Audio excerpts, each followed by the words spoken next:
Pasensya na ako kayo hindi ako galit. Kasi yung iba sabi nila, akala namin health forum, ba't puro sermon inawat? No. Ang pagdidiscuss po ng naturals and herbals, 15 minutos lang ho yan. Pero bali wala lahat ng ganda niyan. Hindi nyo napansin, ang tagal na may herbal. Pero parang, taas baba, parang wala tayong marinig diretso. Tama? Alam niyo kung bakit? Kulang tayo sa tamang kaalaman. Kahit gaano kaganda ang produkto na iinumin mo, kung di mo mahal ang sarili mo, useless yan!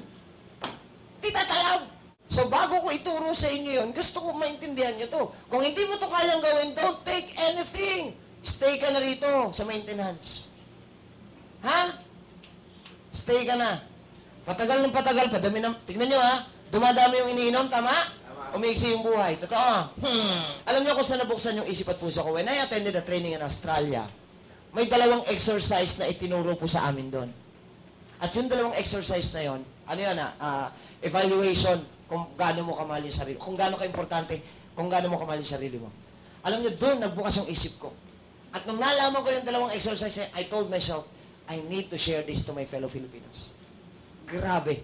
Nung umattend ako dyan, may bayad. Siyempre, convention yan Pero ngayon, share ko sa inyo, libre. Gusto nyo ba? Yes. Sabi siya, basta libre, gusto yun ng Pinoy.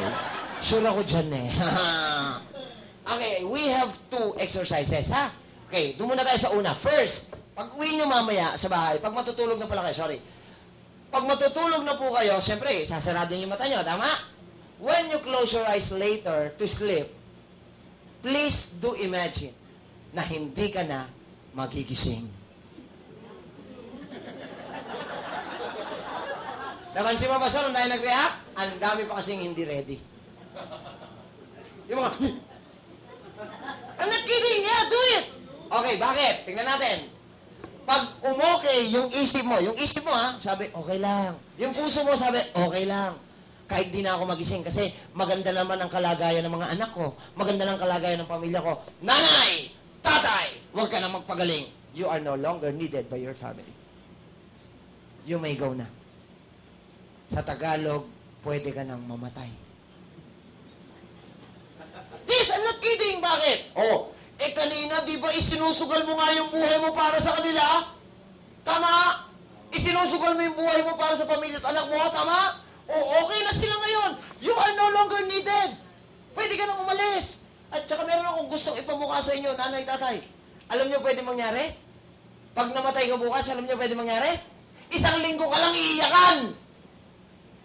After 1 week, okay na sila.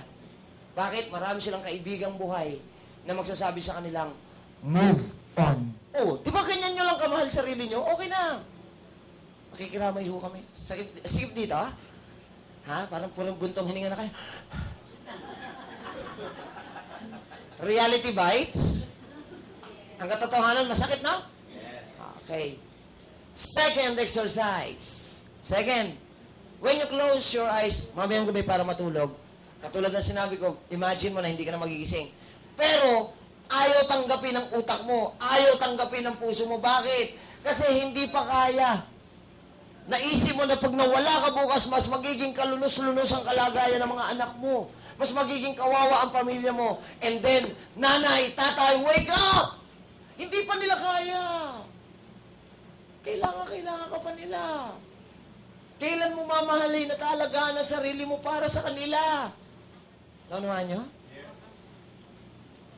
So, mahal mo na sarili mo? May natutunan po. Yes. Hindi po ako galit, Binibigyan ko lang ng diin yung mga pananalita ko. Pero I hope you understand. May natutunan ho ba? Yes. Mahal mo na sarili mo? Yes. Totoo yan? Yes. Ay, tapos na. Punta na ako sa second step. Pero bago ako pumunta sa second step, may kwento lang ako sa'yo. Tatapusin ko sa pamamagitan ng kwento. Ha? Okay lang? Kasi yung susunod, 15 minutos na lang Wala ho bang nainip? Wala. Sure? Yes. May nagugutom mo ba? Kasi kung nagugutom man kayo, ito itanong nyo sa isip, nagugutom ka, wag ho kayo mag-alala. Lilipas din. Okay, may kwento lang ho ako. Kailangan ko ng 4 na volunteer, 2 lalaki na ama ka na. Dalawang nanay. Taas kamay. Sige, okay, may tanong ako sa 4 na binanggit ko kung sino, Gano'n nyo kamahal ang anak nyo? Kuya, hal na mahal, ibibigit mo lahat ng gusto. Kuya, Oma, gano'n mo kamahal anak mo? More than yourself. Nanay, gano'n mo kamahal anak mo? More than yourself. Ikaw, nanay. Ganon din. Ladies and gentlemen, pakinggan ninyo. The usual answer of Filipino parents, pag tinanong kung gano'n mo kamahal ang sarili mo, ang anak mo, more than myself. Tama? Lahat ng ganong sumagot, mali. Oo! Naku, sobra-sobra kaya kong isacrifice ang sarili ko para sa kanila. Tama? Sige. Kaya mo isacrifice sarili mo para sa kanila. Tama? Namatay ka bukas. Kamusta anak mo? Kamusta? Kamusta? Kawawa? Ganyan mo mahalin ang anak mo? Kaya mong iwan? Nang kawawa? Nakita nyo? Lahat ng sobra, masama. Ako, mahal ko anak ko, of course. I love my kids as I love myself. Dahil pag nawala ako, hindi pa nila kaya. So I need to love myself also. Right? Yun ang tamang pagmamahal. Okay? Ngayon, eto na ngayon yung example. Alam niyo ba pinakamagandang regalo sa anak sa panahon na ito? Para sa akin lang to, ha? Sample lang naman. Para sa akin, kung well-off din lang kayo, ha? Ang pinakamagandang regalo sa anak, 52 inches LED. LED. Mas manipis pa rito yun. Mas malaki ng konti. Mas manipis pa rito. Ganyan lang yun. Sobrang nipis. Bakit? Unang-una, health conscious ako eh. Kaya ako binili yun. Health conscious ako. Zero radiation. Okay. So ito, zero radiation. Bakit ito pinili ko? Yun nga, health conscious ako. Pangalawa, pagka kasi nanonood yung mga anak ko ng cartoons, naglalaro ng mga computers, di ba? Sinasalpak dyan. At least, alam ko, na kahit nanonood sila niyan, safe naman sila. Saka hindi siya ganun kamahal. 194,000 lang yan. Teka lang. Ang sabi ko, well-off kayo. Sa example, well-off. May financial freedom. Walang problema sa pera. Okay? So, 194,000 is nothing kung well-off ka. Tama? Ito na. Niregalo mo na ngayon sa anak mo yan. Dinalaw mo after 1 month, ha? Niregalo mo na. After 1 month, dinalaw mo. Yung naregaluhan mo. Nakakita mo, yung isang corner, sira. Ang dumi-dumi. Yung mga button, nagmamalfunction. Bilang magulang na nagregalo, anong mararamdaman mo? Kuya Joseph? Sasama ang loob. Kuya Oma? Sasama ang loob. Nanay? Masama ang kalooban. Nanay? Masama ang kalooban. Yung iba, nagagalit, nagtatampo, nangihinayang. Tama? At dahil yun ang nararamdaman natin bilang magulang, tatanungin ko naman kayo, ano ang plano mong gawin sa naregalo mo? Pabalik naman. Nanay, ikaw ang una. Pabayaan. Bahala sila magpaayos. Para matuto sila ng leksyon. Narinig niyo ha? Pabayaan. Ma'am, kayo. Sermonan mo muna. Okay, thank you. Kau, Kuya Joseph. Sermonan din. Dapat sermonan muna bago paayos. Kuya, Oma, anong plano mong gawin? That's it. Bawiin. You don't deserve that gift. Tama, di ba? Kasi kailangan tuturuan mo rin. Di ba? You don't deserve that gift. Tama si Kuya Omak, bawin. Ladies and gentlemen, narinig ninyo ha? Yan ang point of view natin bilang mga magulang. Tama ho ba? Pagka may niregalo tayong isang bagay sa mahal na mahal nating anak, hindi inangatan, sumasama loob natin, nagagalit, nagtatampo, nangihinayang. Tinanong ko anong plano ninyo? Anong plano ninyo? Pabayaan? Tama? Bawiin? Tama? Okay. Ladies and gentlemen, dinaan ko lang sa TV. Bakit? Dahil kung ano ang nararamdaman ninyo nung pinabayaan ito ng anak ninyo, yan din ang nararamdaman ng ating Ama na nasa langit. Regaluhan niya kayo ng pinakamahal na regalo sa buong mundong kaya niyang ibigay sa iyo. Ano? Katawan. Buhay. Ngayon, kinakamusta niya yung buhay, yung katawan na niregalo niya sa iyo. Nakita niya sira-sira. Ang dumi-dumi. Yung mga organs nagmamalfunction. Anong naramdaman mo? Samaan loob. Tampo. Nanghinayang. Nagalit. Tinanong ko kayo, anong plano nyo? Pabayaan! Kaya pala hindi ka gumaling. Okay lang yung pabayaan. Ito masaklap. Bawiin na. You don't deserve that gift, I'll take it away from you. You understand me? Nakita nyo kung gaano kayo magpahalaga ng niregalo? And you're expecting another gift? Alam nyo, napakarami, nagpe-pray, tama? Ang dami, no? Sana masenso ako. Naway umunlad ako. Hindi niya napansin, ang daming Pinoy matalino, magagaling, talentado.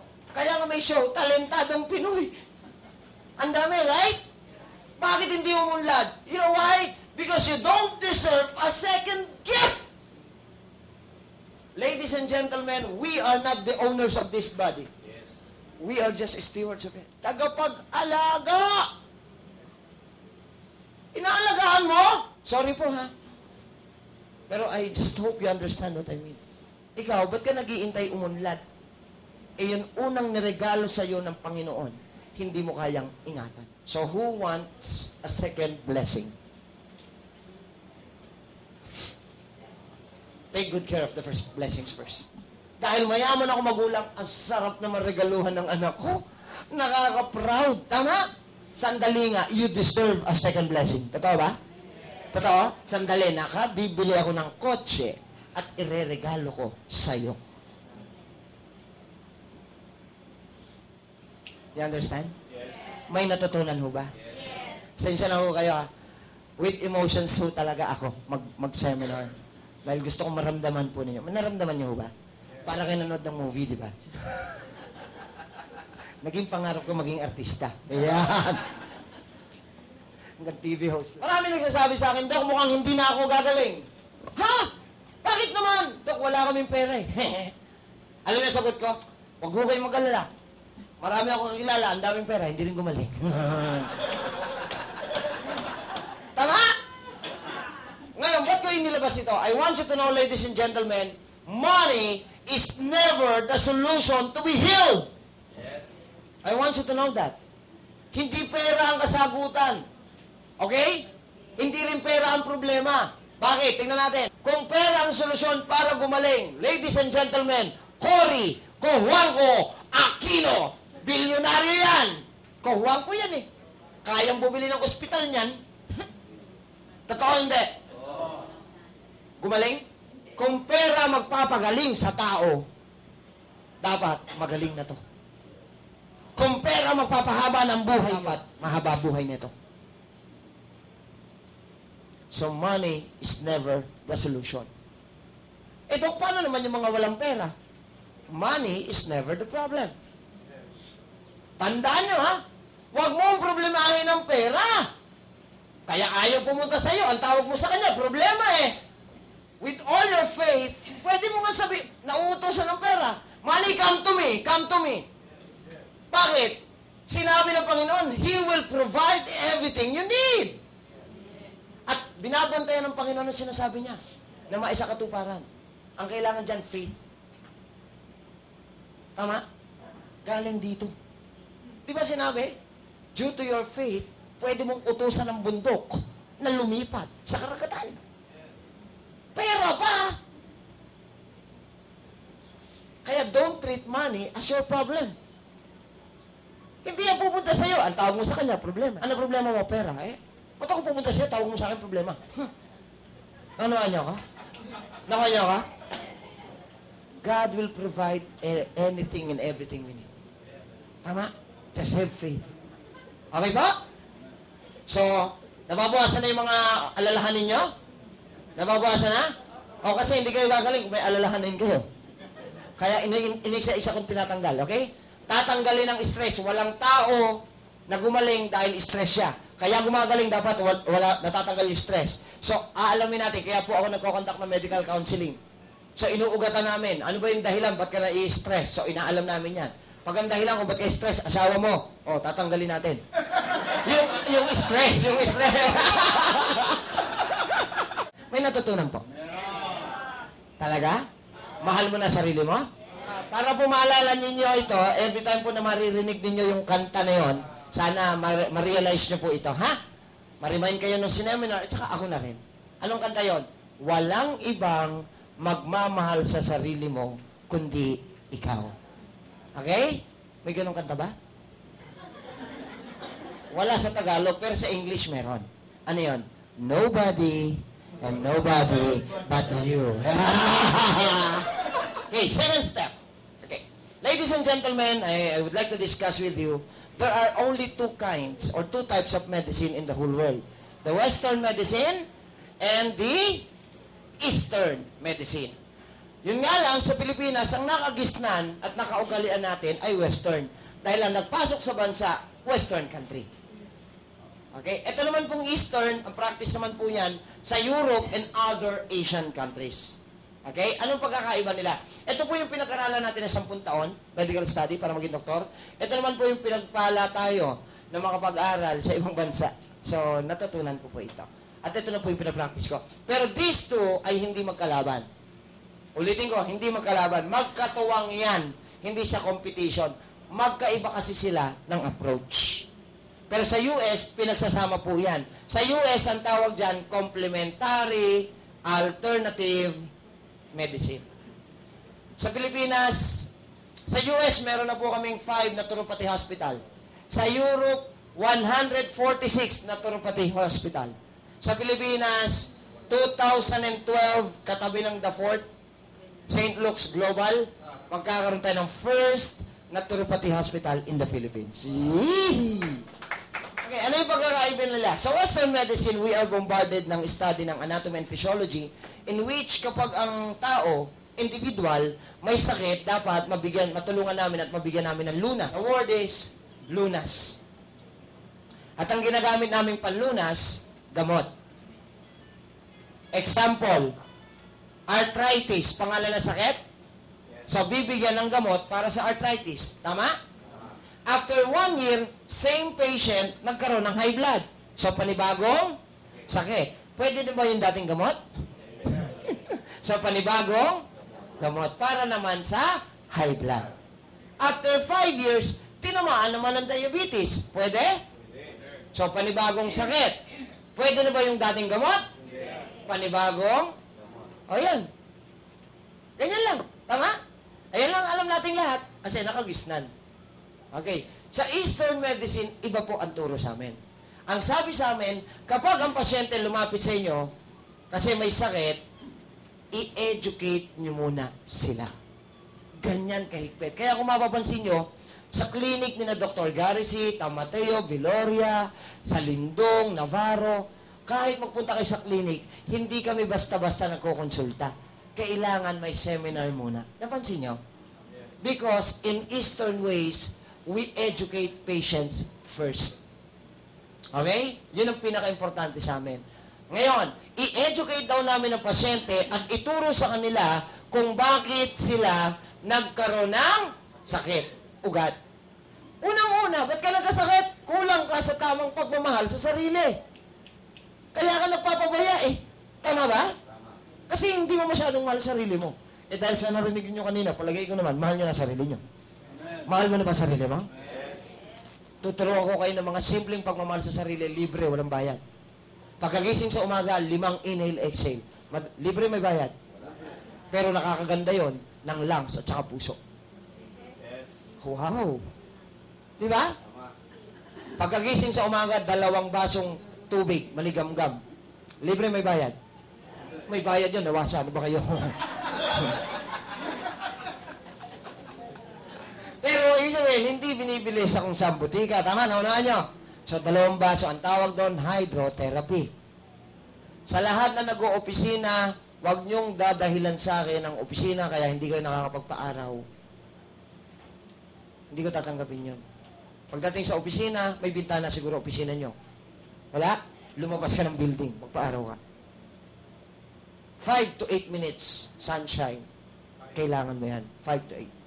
At ang pinaka-importante sa lahat, kasi baka bihira ka na mag-detox. Kung hindi kayo dumudumi everyday, constipated ka na. If you are not, ano po, doing your bowel movement daily, constipated ka na. So, kailangan daily. Okay? Ngayon, isa pa sa source para ma-detox is pagpawisan. Ito hindi na, wala na akong time mag-exercise. O kaya, paano naman yung mga na-stroke? Talaga namang hindi na pwede mag-exercise yun. Pero kailangan na sweating exercises, right? Maupo sa isang tabi, walang aircon, walang electric fan, sarado yung mga pinto, magkumot. Papawisan, hindi. Sweating exercise. Libre, may bayad. These things can make you healthy. Libre. In a natural way. Tama, di ba? Sa mga nanay, mga magulang, kayo ang dahilan kaya hindi kumakain ng gulay ang inyong anak. Ayaw eh. Anong ayaw? Kasi ini-spoiled mo. Pag walang nakahaing baboy, pag gulay nakahain, ayoko niyan, ipagluluto mo ng manok. Di may i-spoiled. Tama? Kung ayaw kumain ng bata, huwag niyong pilitin. 4 na araw hindi kumakain niya, magugutom yan. Kahit na mo, kakainin yan. I'm not kidding. Alam niyo, pasensya na ako kayo. Kaya, napansin niyo ngayong bata pa, dahil na may sakit. Nung panahon ng mga ninuno natin, nako, umabot sila ng 90 to 120 years old, nagsisibak ng kahoy. Nag-iigib. Tama? Umakit ng bundok, hindi hinihingal. Totoo? Imagine, 90, umakit ng bundok, hindi hinihingal. Kayo, 50, third floor lang, ang dahil nagre-reklamo. Layo naman ang doktor na yan.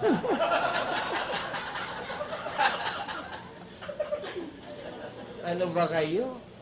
Naunahan nyo? Gulay. Problema namin sa DOH yan. Kasi yung mga bata, hindi na sila masyado talagang nakakain ng gulay. Actually, it is not the problem of the kids, but problema namin sa mga magulang. Alam nyo, para lang mo maipromote ng gusto gulay, gumawa po kami ng jingle para maipromote ng gusto yung gulay.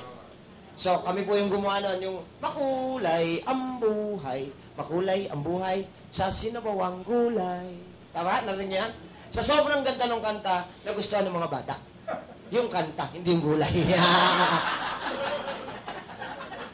So, ang gagawin namin, binabalikan na lang namin mga magulang. Okay, kayo magpakain. Pag ayaw, huwag ipakainin. Okay? So, itinuturo natin yung ugat kung bakit nagkasakit. Ito na. Pag naituro na, nalaman niya na kung ano yung ugat, kung bakit may sakit, isi-share namin sa kanya na kayang tanggalin yung ugat. Ladies and gentlemen, kapag natanggal yung ugat, may sakit pa ba? Kung wala ng sakit, kailangan pa ng gamot. Ang tawag dyan, gumaling. Tama ba? Oh. Para ho mas simplified drawing. Okay, ano po yung nakita ninyo sa drawing? Po? Mushroom. Lamat. Kabuti. Hindi, puno ho yan. Puno. Okay. Paano ba ito magiging puno? Kasi, basta yung puno ho yan. Okay. Ang puno, di ho ba't nagkakabunga? Tama? Pagka yung puno mataas at gusto natin tanggalin yung bunga, anong ginagamit nyo? Gumagamit kayo ng panungkit. Sige, sungkitin natin yung bunga. Nasungkit na yung bunga. Kayo tatanungin ko, pwede pa ba magbunga? Pwede? Bakit? Nando na? Ay, very good. Ladies and gentlemen, magbubunga ulit yan. Huwag ko kayo magulat. Ganyan na ganyan lang ho, ang katawan ninyo. Sinisimplify ko lang. Okay? Ang bunga, sakit. Ang ginagamit ninyong pantanggal ng bunga, panungkit. Ang panungkit, gamot, synthetic drugs. Ang kayang tanggalin ng panungkit, yung bunga. Which means, ang kayang tanggalin ng gamot, yung sakit. Hindi yung ugat kung bakit may sakit. Kaya paulit-ulit. Malinaw. Ngayon, mag-example tayo. Sakit. High blood. Sakit ba yan? Yes. Hindi man yung gamot. Yung binanggit ko kanina. Lahat ng gamot na binanggit ko kanina, vasodilators, beta blockers. Okay, tingnan natin. Pag uminom kayo ng gamot para sa high blood, natanggal ba yung high blood? Bumaba yung presyon. Tama. Pero yung ugat, natanggal. O, sabihin ko na kung ano yung ugat. Baradong veins. Tama? Baradong veins. Bakit nagparaang veins? Okay. According sa survey ng WHO, pansinin nyo, ha? The reason kung bakit nagkakaroon ng baradong veins dahil sa pag-inom ng cold drinks. Bakit? Tingnan natin. Ito po yung ugat ninyo nung kayo ay 3 years old. 3 years old. Tama? Maliwanag, walang bara, malayang nakakadaloy ang dugo. Gamitin natin yung pula. Dugo. Walang bara, walang problema sa blood circulation. Walang problema sa pressure. Normal. Totoo, no? Okay. As early as 3 years old, pinapayagan na kayo na magulang yung uminom ng cold drinks. Totoo? As early as 3 years old, ang mga magulang natin nagluluto ng lutuing fried. Tama? Pag sinabing fried, ano pinaglutuan? Salamat sa inyo. Sa probinsya, sabi sa akin, kawali.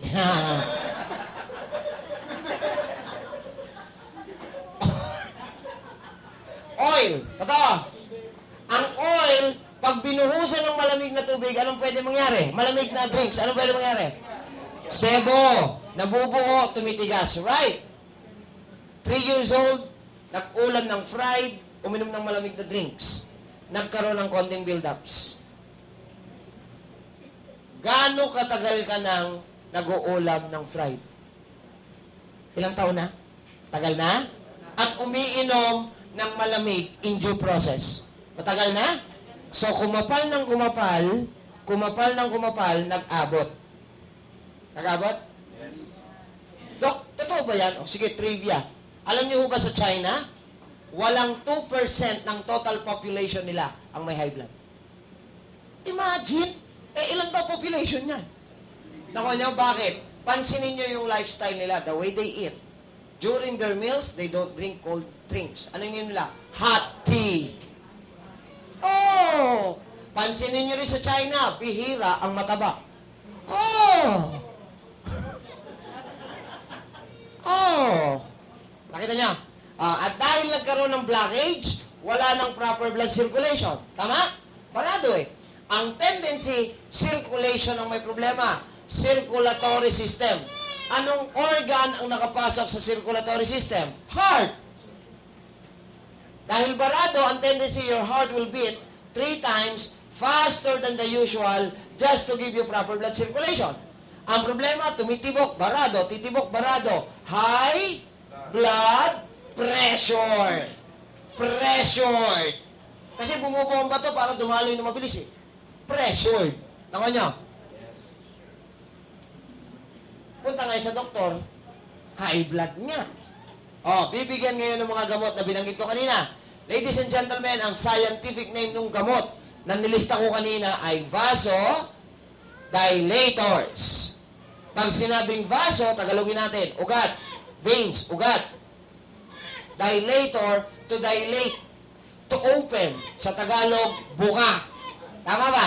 Yes. So pag uminom ka ng losartan, ang trabaho niya, vasodilator, tagabuka ng ugat.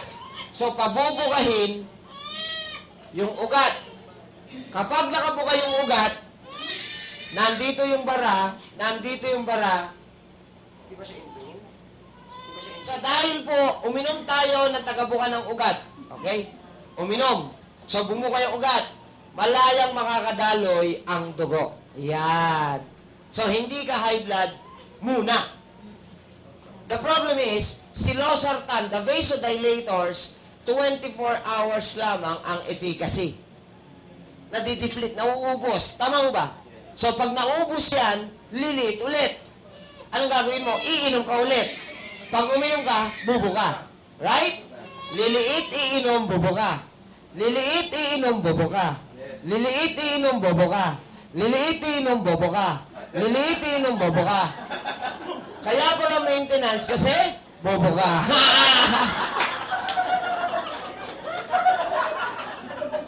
Kaya pala mahal na mahal ka ng doktor mo kasi, uy, kaya nagsabi niya, hindi ako. Nanuhan niya? Okay, Doc, bakit ganyan? Ladies and gentlemen, there is no such synthetic drugs that can get rid of this. So we need to find ways to help you out. Kasi kung hindi namin yung pabubukahin, talino ka. Pag hindi yan pabubukahin, pwede mag-cause ng rupture. Tama? Magkakaroon ng advert. So, sabi nyo nga, ang doktor tumutulong. Yun nga lang, with the use of this. Okay? Pero dahil po, patuloy po ang pag-aaral ng World Health Organization, napansin nyo? May nakita po, sa pag-aaral nila, simple lang pala para tanggalin ito. Paalala lang, nagsebo lang yan, tumigas lang yan, right? Yes. So, kayang tunawin yan. At ang nakita, natural lang ang pwedeng tumunaw. Ano yon? Ang kayang tumunaw ng sebo ay kapwa niya langis. Yes. Kailangan mainit lang. So, solve na ang problema ng tao. Sa lahat ng may high blood, solve lang ang problema. Tama? Iinom lang kayo mainit na Mantika. Langis nga eh. Anong tubig? Biro lang ha. Biro lang. 12 years ago, matigas lang ang ulo ng Pinoy, ini-introduce ng WHO ang magtatanggal ng langis, ng sebo sa pamamagitan po ng shark's liver oil. Isqualin. Have you heard about that? Yes. Oo, pero hindi ininom. Kasi walang nagturo. Binenta lang. Yan ang problema ng herbal. Before. Okay? Pero dahil lumalansa ito, galing kasi sa atay ng isda, malansa, tama? Bawal sa may kidney problem and bukol. So, pinalitan po iyan, 8 years ago, ako po yung naging spokesperson ng Pilipinas, under po Secretary Dairit. Pinakilala po namin sa buong mundo ang virgin coco oil. Yeah. Narinig nyo na yan? Hindi nyo na maininom. Wala kasing nagturo. Naunahan nyo? Kaso nga lang, ang problema, ito ha, tinangkilik po yan ng WHO para sa buong mundo. The problem is, may napansin kami problema with VCO. Pwede lang siya sa tropical countries. Hindi pwede sa mga malalamig na bansa. Kasi pansinin nyo si VCO, itapat mo sa malamig, tumitigas, eh di hindi na mainom. Nagbubuo rin siya. Pero walang problema pag nasa loob na ng katawan ng tao because ang loob ng katawan ng tao mainit. Kaso nga lang, pag nasa labas, hindi mainom. So, pinalitan po yan 6 years ago and until now, ito po yung gamit-gamit namin lahat na naturopathy, grape seed oil extract. Okay? Langis na in-extract galing sa buto ng ubas. Yan po ang pinakamainit na oil na available sa buong mundo. Okay? So, pagka po ininom mo yung oil, yung grapeseed oil na yan, tutunawin niya to. Tama? O, tingnan nyo. Natunaw niya yung bara. Kaya mapapansin po ninyo, pag umiihi kayo, oily po ang ihi ninyo. Pati po yung pagdumi ninyo, medyo oily. Why? Once you are taking grapeseed. Kayo ngayon ang tatanungin ko, yung mga may high blood, pag wala ng bara, high blood ka ba? Hindi na? Magme-maintain ka ba? Bobo ka pa? Talino ka na. Nanunuhan nyo? Ngayon, sabi, ibig sabihin pala may kapalit na ang vasodilators. Mali. Hindi naman porkit uminom ka na ito ngayon, tanggal na lahat ng bara. It will take time according to your metabolism. So for the meantime, while you are taking this, still, you need to open it up first. Nako niya, ha? Kaya nagagalit ang doktor pag nagbebenta ng herbal eh. Ito, inumin mo, itigil mo rin dati. Mali. Hindi naman kayang gawin yan ng one day. Wala tayong magic. Dumadaan tayo sa tamang protocol, dumadaan tayo sa tamang programa, sa tamang proseso. Malinaw ka? May natutunan ba? Solve na ba ang may high blood? 10. Nawala na. 10 years, ano? Kaya palang kunin ng 3 buwan? Mga diabetiko, kung meron man dito, 4 na buwan. Diabetic ka pa rin. Tapos siya, ano na. Okay? Maganda ko ba yung narinig nyo? Ako kasi pag may narinig ako maganda, pumapalakpak ako. Ayan! Diabetes. Sakit ba yan? Di ba iniinuman nyo ng gamot? Diamicron, Minidiab, Diabet, Diabetrol, Metformin, Glucosamine, Gliclazide, Glubenclamide, Glucon, Glumet, Glumat, Insulin, etc. Right? Pag ininuman nyo ng gamot, natatanggal ba yung diabetes? Hindi! Bumababa ang blood sugar. Yes! Pero yung ugat, natanggal nyo? Ano? Weak, mahinang, pancreas. Ano ang pancreas? Lapay. Ano ang lapay? Pancreas. Ibig sabihin, organ. Organ ba? Organ, di ba? Ang pancreas o organ ng isang tao ang nagre-reproduce ng natural insulin sa loob ng katawan natin.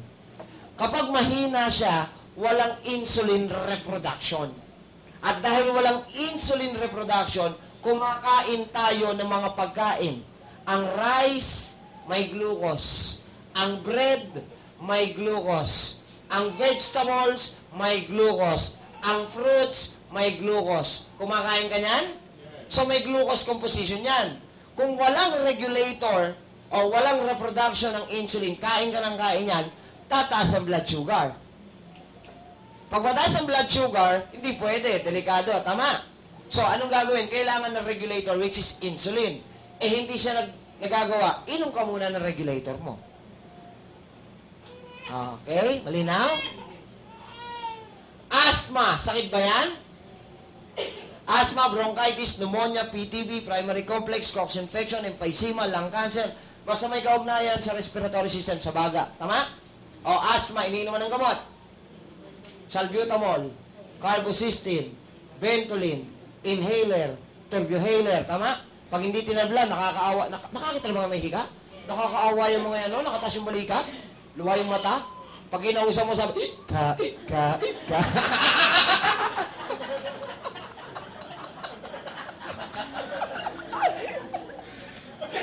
Dali mo sa ospital, di ba? Lalagyan lang ng respirator, bubombahan, di ba? Maya, konti na lang. Ininom yung gamot, natanggal yung hika? Oo, bumaba. Tama.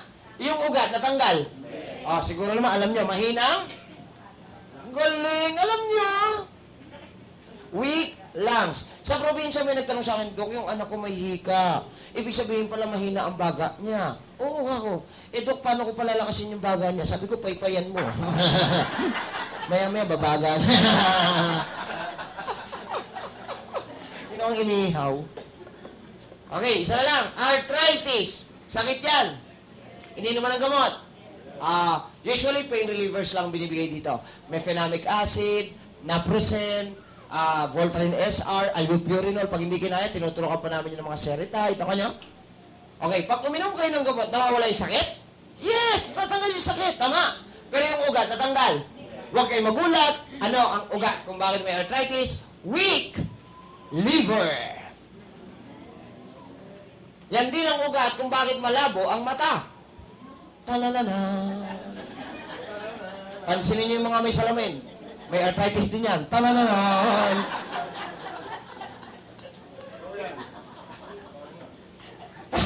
Oo nga daw. Okay? So, mga kaibigan, nakita na natin ngayon itong senaryo, sinisimplify ko lang. Ano ang dapat natin gawin sa puno? Tanggalin ang? Yun! Pag natanggal ang ugat, kamusta puno? Patay. Kamusta pasyente? Mga salbahe. Hindi kayo pwedeng doktor. Ang pinag-uusapan natin dito, ugat kung ba't may sakit, hindi ugat ng pasyente. Pag natanggal yung ugat ng puno, kamusta puno? Patay. Kamusta pasyente? Buhay. Ayan. So, naunawaan nyo? So, basically speaking, ang tatanggalin lang pala ugat. Ngayon, eto na. Tignan nyo maigi, ano yung mga binanggit nating ugat? Veins, pancreas, lungs, liver. Sa example lang, ha? Dito sa example na to, lahat ng ugat ay basic parts of the human body. May question ako para maunawaan ninyo kung gagaling nga kayo o hindi, ha? Itong parte ng katawan ninyo, itong mga binanggit ko, the liver, lungs, pancreas, and veins, are they natural or artificial? Alam niyo yon? Ha? Okay. Malinaw na malinaw mga kaibigan. Simula sa dulo ng buhok mo hanggang talampakan mo, everything in it are natural. Yes. Natural na parte ng katawan mo. Tama ba? Okay. Natural pala yung mga, tingnan nyo, ang nangihina sa'yo, kaya nga may sakit, nangihina yung mga natural na bahagi ng katawan mo. Totoo. Natural pala nangihina. Bakit binibigyan mo ng artificial?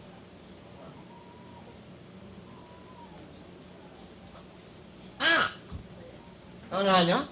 Baka na yung artificial. Ito na. Pakicheck po ang ibig sabihin na ito, ha? Sa dictionary, synthetic means, literally means, artificial.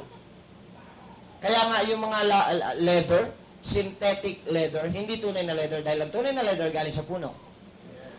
Synthetic rubber, hindi tunay na rubber, dahil ang tunay na rubber, puno. Ano nyo? Natural rubber ang tawag namin doon. See? Ngayon, eto na. Etong sakit, eto na ha, etong sakit na binabanggit natin kanina, are they natural or just artificial part of your body? sakit, are they natural or artificial? Artificial. Hindi siya natural na bahagi ng katawan mo. Tama? So, kayang-kaya siyang tanggalin ng artificial din dahil artificial lang siya. Pero they can never address yung pinagmulan, the root cause. Kaya nga nililinaw ko yan kasi magkaiba po ang approach nila. So, hindi sila magkalaban. While these things you're using all of these things para dito, kami naman po tinatrabaho na namin yung pinagmulan niyan. So, pwede silang magkasama. Kaya nga complementary alternative medicine. Wala. Hindi naman talaga dapat mag-away eh.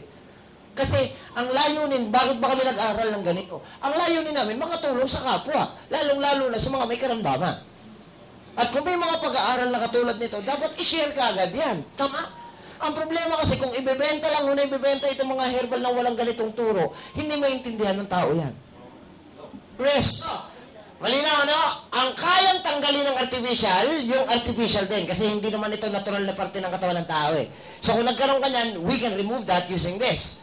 Pero if you want this not to come back, you need to go through here. So, anong gagamitin natin para naman sa ugat? Eh, di balikan natin. Ano yung ugat? Natural na bahagi ng katawan mo.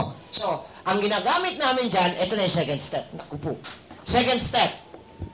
We are using herbals, naturals, and nutraceuticals. Okay. Kaya ko lang ito i-discuss sa Pilipinas kasi pag narinig ito, marami nagtataasan ng kilay eh. Marami ang until now, hindi pa rin naniniwala. Tama ho ba? Well, hindi ko naman po kayo masisi. Unang-una, sa sobrang dami ng naglabas ang ganyang produkto, hindi nyo na alam kung ano pa naman paniniwalaan nyo, hindi. Tama? Lahat na lang nang ialok sa'yo, iisa lang marinig mo, mare-mare. Ito, inumin mo mas maganda. Tama? Tandaan ninyo, walang kakatok sa bahay nyo, mare-mare. Ito, inumin mo mas pangit. Wala, no? Ang tawag doon, marketing strategy on their side. Ngayon, narinig po ninyo nung minsan na ang herbals daw po ay peke, ineffective, hindi tumatalab, at nanloloko lang po ng kapwa Pilipino. Before you entertain that thoughts, please think again. You know why? Kasi kung totoong peke ang herbal, bakit itong 4 na doktor na ito na inilagay ko sa loob ng square ngayon, nag-endorse ng herbals? Clavier, Dairit, Duque III, Galveston. By the way, hindi ho basta doktor yung mga binilugan ko niyan. Tama? Naging sekretaryo hula siya ng DOH. At kung ikaw ay sekretaryo ng DOH, ikaw yung pinakamataas na doktor sa bansa. Right? Iingatan mo yung pangalan mo. Tama ba? Why are they endorsing herbals? So ladies and gentlemen, we don't have any problems regarding the products. Wala talaga. Ang tunay na problema sa Pilipinas, hindi yung produkto by itself, kung hindi yung sistema ng mga Pinoy on how they take these products. Kulang talaga tayo sa sapat na information and education. Tama ba? Sino po rito yung mga nakainom na ng herbals? Please raise your hands. Wow! Sinabihan ba kayo ano nagtinda? O wag na lang, baka magalit pa siya nagtinda eh. Alam ba ninyo, kapag iinom ng herbals and naturals, make sure na nakaka 8 to 10 glasses of water kayo daily intake. Ha? Strictly enforced. Ha? Kailangan ba yun, Dok? Kaya marami ang nagre-reklamo. 6 na buwan na akong umiinom ng gluta, maitim pa rin ako. Bakit? Uminom ka ba ng tubig? See? Bakit kailangan ng water? Ladies and gentlemen, one of the main workload of herbals is detoxification. When we say detoxification, pag pumasok po siya sa katawan ng tao, pumapasok siya para mangolekta ng lason. Collection of toxins. Nangungulekta siya ng lason from different organs ng tao. Naniniwala ba kayo na ang organs ninyo ay punong-puno na ng lason? Yes.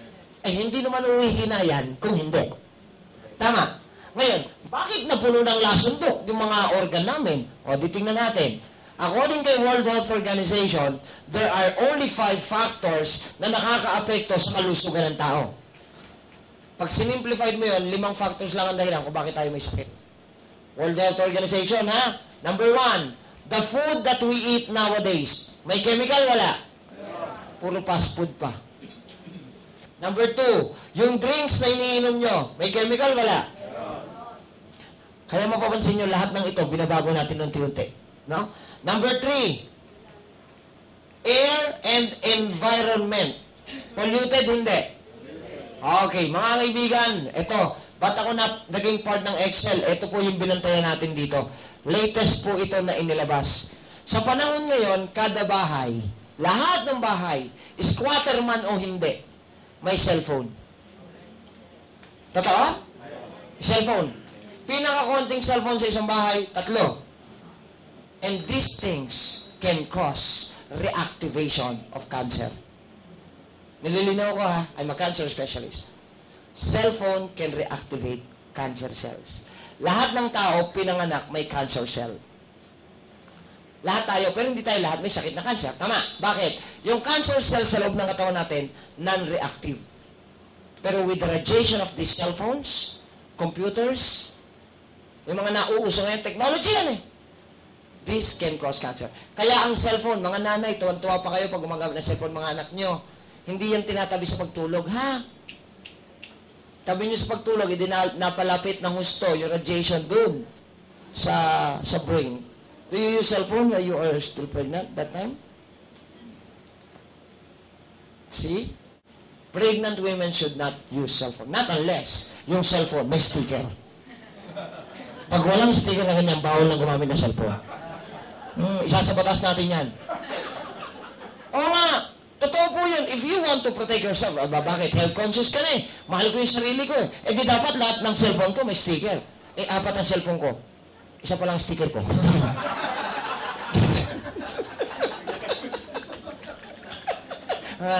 Mga lalaki, lalo na yung binata, don't put your cellphone inside your pocket. Nakakasira po ito ng production ng sperm cells. Pati po sa mga babae, ha? Yan ang nagtitrigger. Ang radiation po, nagtitrigger ng hormonal imbalances. And hormonal imbalances can cause cyst, myoma, thyroid, goiter, breast lumps, and even breast cancer. See? So if you want to protect yourself, do you want to protect yourselves? Yes. Use Excel. Ito talagang pang-commercial, ano? Number 4. Hindi naman ako mapapasama rito kung hindi ako nagtitiwala. Unang-una. Tama ba? Produkto. Tsaka sa mission ng mga may-ari ng kumpanya. Palakpakan natin yung mga... Sila yung na-convince sa akin para madala nila ako dito. Number 4. Stress. Na-discuss ko na yan kanina. Tama? Don't think much negatively. Okay? And number 5, ito, masaklap na katotohanan to, pero I need to reveal it to you. Ang Pinoy, pag may sakit, umiinom ng synthetic drugs. Kayo tatanungin ko, synthetic drugs, may chemical o wala? Naku, 100% chemical. See? Ang sabi ng WHO, ito ang dahilan kung bakit ang organs mo punong-puno ng lason.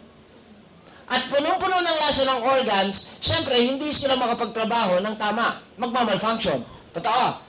Eh may mga trabaho yan sa loob ng katawan natin eh. Totoo ba? Ang liver, processor. Ang lungs, taga-bomba. Sa respirator, kung tawagin namin. Tama? Lahat po ito may trabaho sa loob ng katawan mo. And if one of them ay nagmamalfunction, syempre, may maapektuhan na sistema. Bakit? Lahat ng organ nakapasok sa system. Do you know that? Paalam ko na. Puso, organ ba yan? Anong system nakapasok yan? Circulatory system. Di ba? Lungs, organ ba yan? Yes. Anong system? Respiratory system. Ovary, organ yan? Yes. Anong system? Reproductive system. Nanuha nyo? Ito yung sample lang. Each and every organ corresponds to a certain system.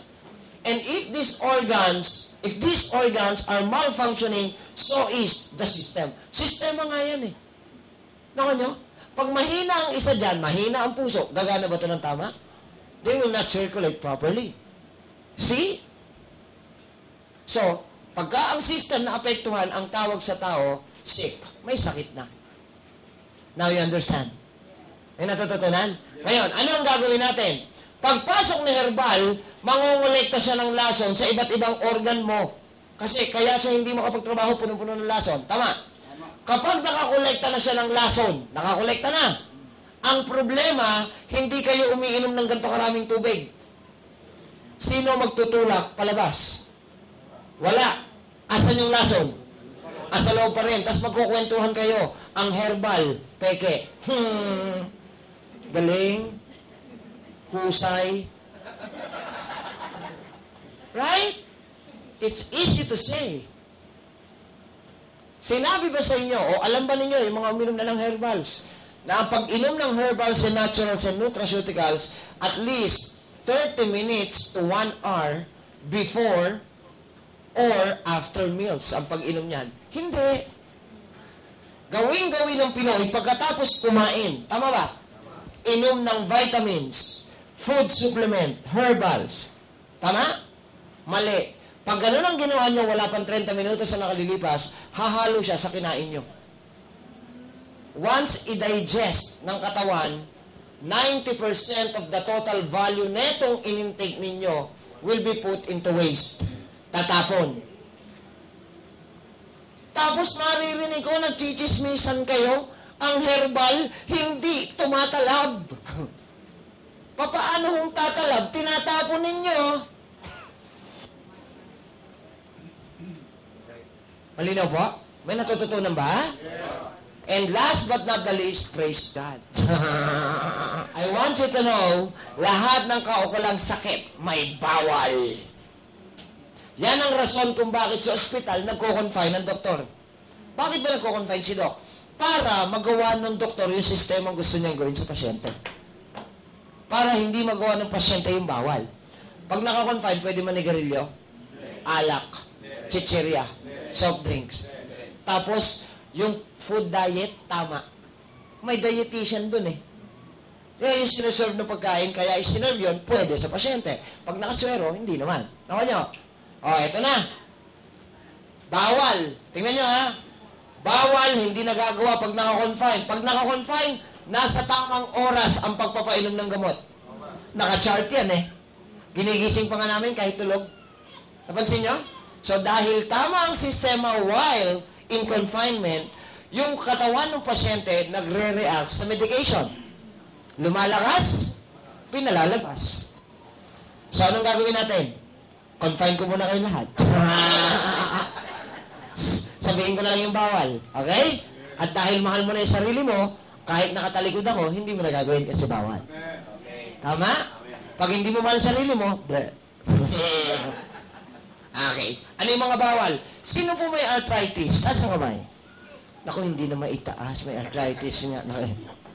Oh, mga may arthritis, alam ba ninyo na bawal sa inyo ang white sugar? Dahil ang white sugar ay rich in uric acid. So we suggest brown sugar instead. The healthiest is still muscovado. Narinig na yan, no?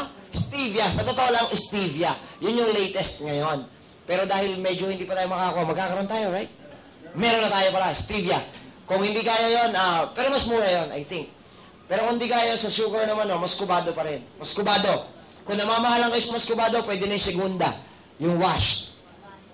Kung namamahalan pa rin kayo sa segunda, meron pang isa, yung tresera, yung brown. Kung namamahalan pa rin kayo sa tresera, walang kwarta. Wala kang kwarta. Tresera na lang eh. Magbuhangin ka na lang. 6 na piso lang yun eh. Yung mga may high blood, bawal po sa inyong magkape. Bawal sa inyong magkape, ha? Pero herbal coffee, lalong-lalo na ang Excel 7-in-1 coffee. Sa Excel 7-in-1 coffee, may coffee ka na, may kape ka pa. Bawal ho ang kape ha sa mga may high blood, dapat sa inyo herbal coffee. Okay, specifically Excel. Pag hindi Excel, hindi rin pwede. Sobra namang advertisement.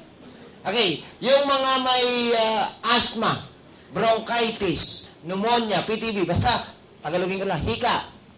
Alam ba ninyo na bawal sa inyo ang prutas? Hindi pa ho tapos, sandali lang. ay, na may dagta. Yan. Zap, fruits with zap. Particularly mangga, santol, chico, lansones, kaimito, langka. Bakit? Lahat ng dagta ay bahay ng bakterya. Once entered our human body, ay nagiging allergy. Pag may hika kayo, umiinom kayo ng antihistamine. Tama ho ba? Pag sinabing antihistamine, against allergy. Against allergy. Tama. Tingnan nyo ha. Umiinom kayo ng against allergy, kumakain kayo ng allergy. Pag kayo mag-alala, maraming prutas ang walang dagta. O example, grapes, strawberry, cherry, raspberry. Ano? Puro mahal. Isa tayo mura. Aratilis. Kamyas. Bayabas. Puro libre na yan. May aratilis po ba ngayon? Balimbing yan. Wala akong dagtayan. May nagtanong sa akin saging daw, saging. Kaya tatanungin ko, saging, may dagta wala? Ulit, may dagta wala? Meron? Saan? Balat, wag kainin yung balat. Pwede saging. Hindi, pinag-aralan yan. Ito, punta ko kayo DOST, talagang pinag-aralan ng saging. Bakit? Unang-una, maraming Pinoy ang may hika. Marami. Pangalawa, sa Pilipinas, ang Pinoy mahilig sa saging kasi mura. Ang problema, talagang may dagta ang saging dun sa may tangkay, sa may balat. Tama? So, pinag-aralan ng DOST. And we found out na pwede naman, may dagta siya, pero pwede sa may hika. Okay? Kasi according sa study namin, wala naman kami nakita, unggoy na hinihika. Tama. Yung mga diabetiko, meron ba diabetiko? Okay. Yung mga diabetiko, alam ba ninyo na bawal sa inyo ang fish? Hindi pa ho tapos. Oy, without scales. Isda na walang kaliskis, particularly galunggong, alumahan, tulingan, tuna, tambakol, matambaga, sapsap, hasa-hasa, basta walang kaliskis. Bakit? This fish without scales contains metal toxins deposit, such as mercury and lead. Kung mapapansin nyo, ito yung makintab sa gilid ng isda. Kulay silver and yellow gold. Kaya pag sinabawan nyo, lumulutang siya. Napansin nyo, ha? So, itong metal toxins na to, pag diniposit sa loob ng katawan ng tao, alam nyo saan dumidiretso? Pancreas. Ano ba tama ng diabetiko? Mahina ang pancreas. Mahina na ang pancreas, lalagyan mo pa ng metal, paano makaka-recover yan? Nako nyo? Kaya pinagbabawal. Malinaw pa? Malinaw? May natututunan pa? Okay, and last, ito na, specialization ko naman. Lahat ng may bukol. Hindi kasama yung bukol na nauntog, ha? Scientific lang. Cyst, myoma, thyroid, goiter, lymphoma, lipoma, fibrosis, lymphoma, lymph nodes, polyp, tumor, cancer. 11 yan. Lahat ng may bukol, alam ba ninyo na bawal sa inyo malansa? Dahil ang malansa, pagkain po yan ng bukol. Example, may goiter ka na nga, nagsasaw-saw ka pa sa patis. Lalaki goiter. May mayoma ka na nga, nagsasaw-saw ka pa sa bagoong. Lalaki ang bagoong. Ang mayoma. Okay. Ano ang malansa? Ladies and gentlemen, I'll clear this issue. Ang fish, kapag niluto nyo na, hindi na po siya malansa. So, pwede sa may bukol ang cooked fish. Malinaw. Ang sinasabi po naming malansa, patis, bagoong, alamang, pusit, hipon, alimasag, alimango, talangka. At ang pinakamalansa sa lahat, alam niyo kung ano? Manok. At syempre, itlog. Saan ba galing ang itlog? Saan galing ang manok? O, kita nyo. Kaya nagtataka ako sa Pinoy, bakit malansa manok? Teka lang, sabi niyo, alam nyo bang malansa itlog? Alam nyo? O, saan galing ang manok? O, sabi nyo malansa itlog, bakit yung manok ayaw nyo malansa? Naman nyo? So all of these things, mga kaibigan, ito yung mga malalansa. Okay? Ngayon, ladies and gentlemen, to finish things, look at this carefully. Pakisili po lahat ng binanggit kong bawal. Di ba basic simple things? Totoo po ba simpleng bagay lang? Simple, oh. Sabi nyo kanina sa akin, kaya kayo nagiinuman ng gamot kasi gusto nyo pong gumaling. Yung iba, bumibili pa kahit medyo mamahali ng gamot kasi nga gusto niyang gumaling. Tama? Unfortunately, hindi niya alam. Hindi niya alam, kumakain naman siya ng bawal pala sa kanya. Gagaling? Anong tawag sa ginagawa nyo? Gastos. Tama ba? Nagkakaroon tayo ng unwanted expenses due to lack of proper information and knowledge. Hosea 4, verse 6. Nakanya? That's why we educate here. Okay? Yung iba po sumisimangot, naunawaan ko po yan, ha? Kasi pagdating sa bawal, dyan nagagalit ang Pinoy. Grabe naman to doktor na ito, lahat na lang bawal. Teka lang ho, hindi po ito, kunwari, asthma lang ang sakit mo, lahat yung bawal, hindi. Iba-iba po sila ng sakit, ha? Baka isa lang dito, sakit mo, lahat bawal. Hindi, magkakaiba yan. Pero kung lahat ng ito kinuha mo, isa lang ang tawag sa'yo, jackpot. Lahat na, yan, bawal. Okay, ngayon, yung bawal, huwag kayong mag-worry. Bawal lang yan for a certain period of time. I mean, during the treatment program or protocol only. Hindi siya bawal habang buhay. Alam mo kung bakit bawal? Tingnan natin. Kasi nga, yung organ mo hindi makapag-function properly. Tama? Yung mga pagkain mo, kailangan i-digest. And if your organs are not functioning, not digesting properly, hindi mo makuha yung tamang nutrients. Alam nyo kung bakit hindi kayo hindi mo kailangan ng pagkain. Ang kailangan mo yung nutrisyon na galing sa pagkain. Ang problema, nagmamadali kayo eh.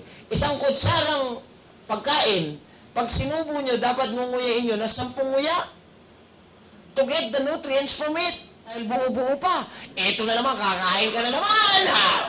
Ano ba ito? Hindi pa kami tapos! Nakalaman nyo na? Tapos nagtataka ka, tumataba ka? Hindi pa kasi tapos magtrabaho, binibigyan mo ng overtime. Now you understand? Alam nyo, masayang pag-usapan ng kalusugan. Tama. Di ba? Naunawaan nyo na? So, ano gagawin nyo? Bahala kayo sa buhay nyo. Okay? So, with the use of proper system, eto na. Nasunod mo yung sistema, sinundan mo ng tamang pagbabawal sa sarili dahil mahal mo yung sarili mo, tama? Okay na, eto na. Natanggal na lahat ng lason sa iba't ibang organ mo. Will they now function properly? Not yet. Why? Because they are still weak. Diba? Tinanggal mo lang na lason, dyan nagkamali yung mga nagtitinda lang ng herbal. First, protocol pa lang niya yan. Detox and cleansing. Pero, nagtanggal ka pa lang ng lason eh. Ikaw ba, halimbawa na food poison ka, pagkatapos tanggalan ng lason, hindi ka na magtrabaho? Hindi, kailangan mag-regain ka muna ng strength. Right? So, mahina pa si organ. So, dapat matransform natin siya